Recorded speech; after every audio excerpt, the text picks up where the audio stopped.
আজকে আমরা দুপুরে বানাতে চলেছি আলুর দম। তার জন্য আমরা আলুটাকে ছোটো আলুগুলোকে সিদ্ধ করে নিয়েছি আর টমেটোটাকে পেস্ট করে নিয়েছি। এখানে আছে কাজু, পোস্ত, মরিচের লাল মরিচের গুঁড়ো আর হলো জিরে, গোটা জিরে আর আদা। এখন এই তিনটাকে আমরা বেটে নেব।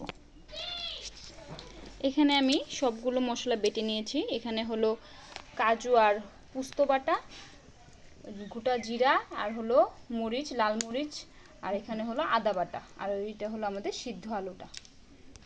এখন আমি কড়াইতে অল্প তেল দিয়ে দিব। তেলটা অল্প গরম হতে দিয়েছি। এখন এই তেলে আমি অল্প নুন দিয়েছি আর সিদ্ধ আলুগুলোকে দিয়ে দিয়েছি। হালকা করে এটাকে ভেজে নেব। আলুটা ভাজা হয়ে গেছে। এখন এটাকে আমি একটা বাটিতে উঠিয়ে নেব। এখানে অল্প তেল দেওয়া হয়েছে আবার। এখন আমি এটার মধ্যে তেজপাতা, একটা শুকনা মরিচ আর গোটা জিরা, অল্প এটাকে নাড়াচাড়া করতে হবে।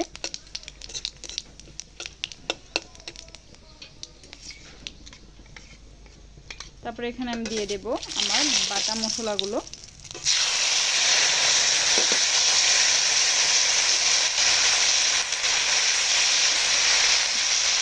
এক চামচ হলদি গুঁড়ো,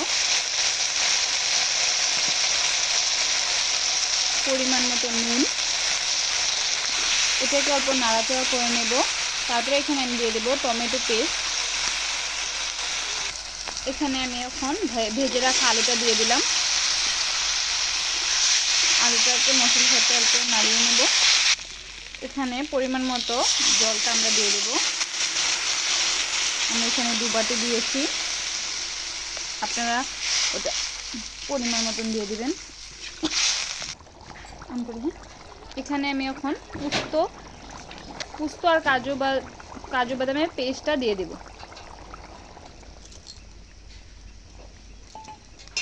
এটাকে অল্প নাড়িয়ে নেব।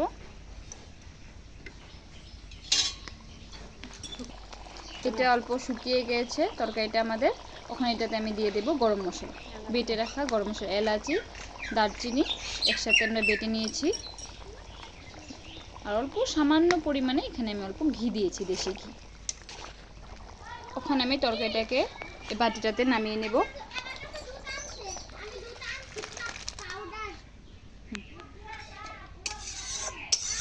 এটাকে আমি কড়াইটাকে ভালো করে পরিষ্কার করে নিচ্ছি।